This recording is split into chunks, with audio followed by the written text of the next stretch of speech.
Gloire au Seigneur, le Dieu Tout-Puissant de Papa Florian. Vous nous arrivez d'Italie. Vous êtes au chemin du ciel il y a longtemps avec de grands témoignages. Hein? Mais vous êtes venu encore pour rendre gloire à ce Dieu-là.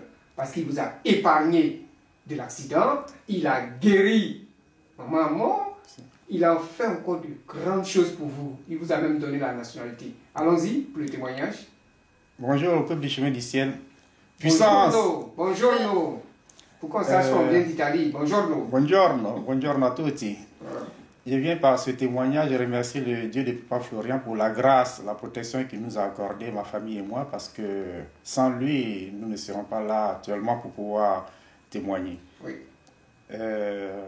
La grande protection qu'il m'a accordée tout récemment est que le lundi dernier, avant notre voyage, pendant mon travail, parce que moi je suis un chauffeur de camion, et sur le parcours, sur l'autoroute, je partais, c'est une autoroute à 3 voies. À 3 voies, c'est à Rome. De la partie de Bergamo, de Bergame vers Brescia, vers Venezia. Et j'étais sur la voie centrale et j'ai entendu un choc. J'ai dit, mais qu'est-ce que c'est que ça? Parce que déjà vendredi, j'ai eu une crevaison et je dis encore une crevaison.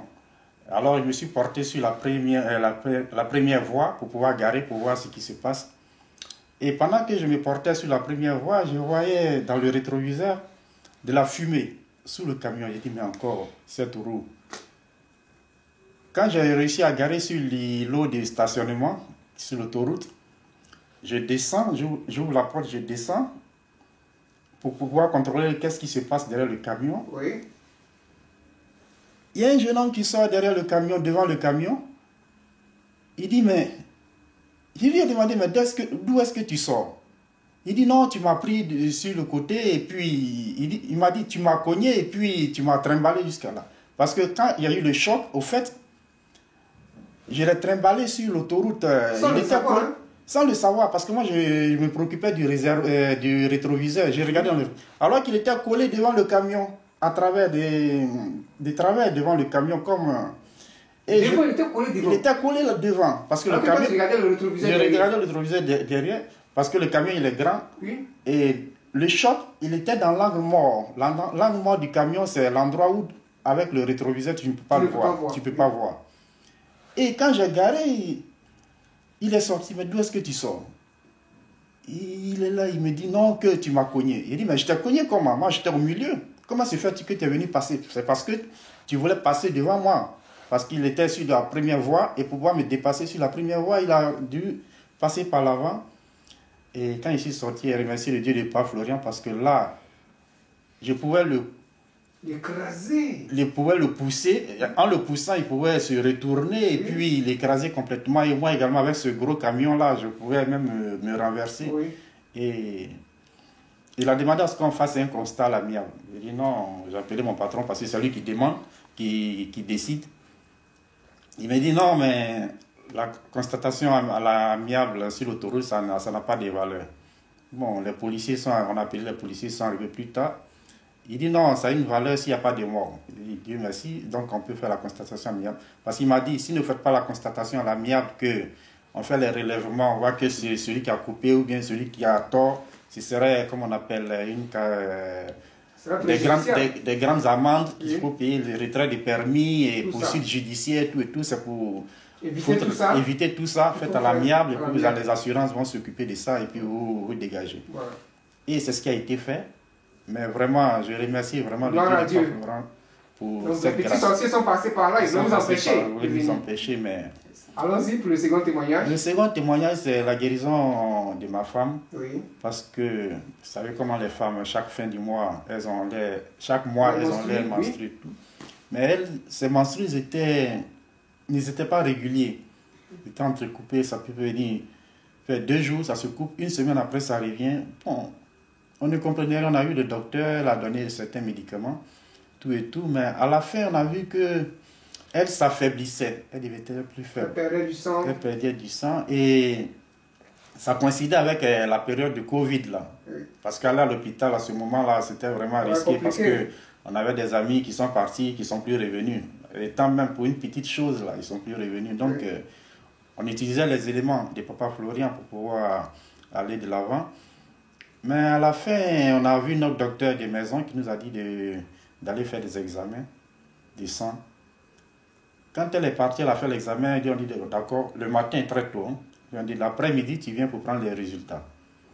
Mais déjà à midi, mon téléphone sonne, c'est l'hôpital qui m'appelle. Il me dit, viens prendre les résultats de ta femme parce que tu dois partir urgemment chez votre docteur. Bon, on est parti, on a pris le résultat. Quand on l'a envoyé chez le docteur, elle a attrapé sa tête. Elle dit, mais comment tu as fait pour être en vie jusqu'à présent? Parce que nous, on utilisait les éléments de Papa Florian, tout et tout. Et automatiquement, elle a fait un papier pour pouvoir aller d'urgence à l'hôpital. Avec l'ambulance qui est venue, qui l'a prise, on est parti à l'hôpital. Et quand on est arrivé là-bas, ils se sont tellement dépêchés pour la prendre directement pour pouvoir... Ils lui ont donné sur place là 3 ballons de sang. De sang. Pour la remonter. Pour pouvoir la remonter. Quand ils lui ont donné les 3 ballons de sang, dans la nuit très tard, ils l'ont libérée pour aller à la maison. Alors qu'elle souffrait tout et tout.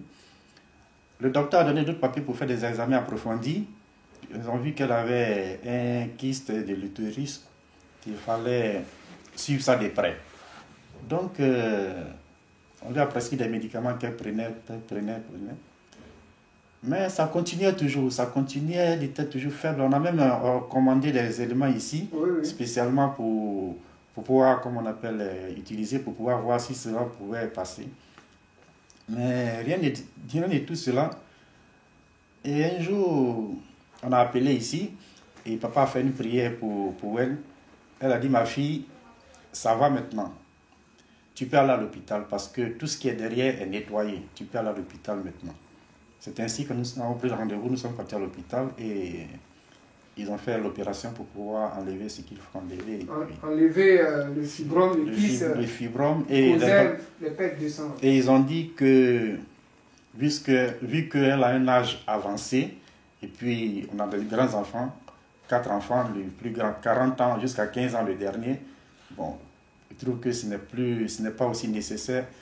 Pour eux, ils ont trouvé que c'est mieux de pouvoir enlever tout comme ça, tout enlever pour qu'elle puisse avoir une santé durable parfaite. Et c'est ce qui a été fait. Et grâce aux éléments, l'opération s'est passée tranquillement. Et aujourd'hui, elle est requinquée. Elle est requinquée, elle a trouvé sa santé. Allons-y. Le lendemain d'opération, jeudi, j'étais couchée, puis bon, j'ai prié, on m'a dit, ah Dieu de Papa Florian, ce qui est sûr, maladie, ça là, c'est pas seul. Mais la personne qui m'a donné ça là, on me fait opération vendredi. Quand je vais sortir, avant d'arriver à la maison, il faut qu'on m'appelle d'ici, me dit quelque chose. Et effectivement, on m'a opéré un vendredi. Samedi, j'étais couché, puis mon grand-père m'a appelé. Il dit, ah, petit, ça va. Il dit, je parle, il n'attend pas. J'ai dit, ça va pas. Ça va pas. Il dit, tu as quoi? Il dit, ah, on m'a opéré. Puis en même temps, j'ai coupé. Le dimanche, lui-même, il m'a appelé. Il dit, ah, il y a ta nièce aussi, on va la opérer. Il dit, mais elle a eu quoi? Il m'a dit, bon, je sais pas. Tu avais parlé d'appendicite. Appendicite. Il dit, j'ai dit, mais quel appendicite? Il dit, ah, ça va pas, jusqu'à l'hôpital, ils vont la opérer. Ça, il dit, ah, c'est que ta fille est dedans là. Si elle ne quitte pas, en tout cas, elle ne va pas vivre longtemps.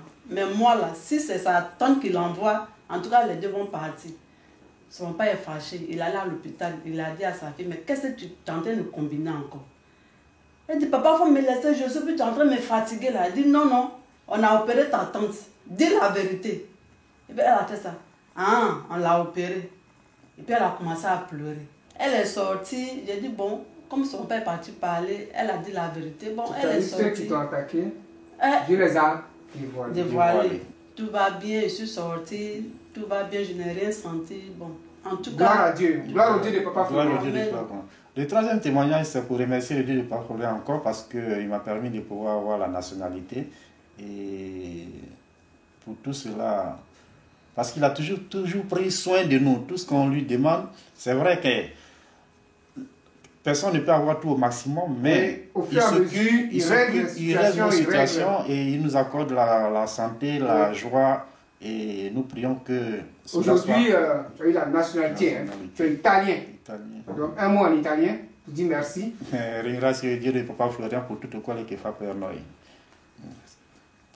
Mucho, buongiorno. Grazie. Grazie. Oh. Et nous avons une enveloppe ici pour pouvoir remercier le Dieu de Papa Florian pour tout ce qu'il fait pour nous. Ah, grazie, grazie. On dit grazie, non? Grazie. Grazie, grazie, grazie, benito.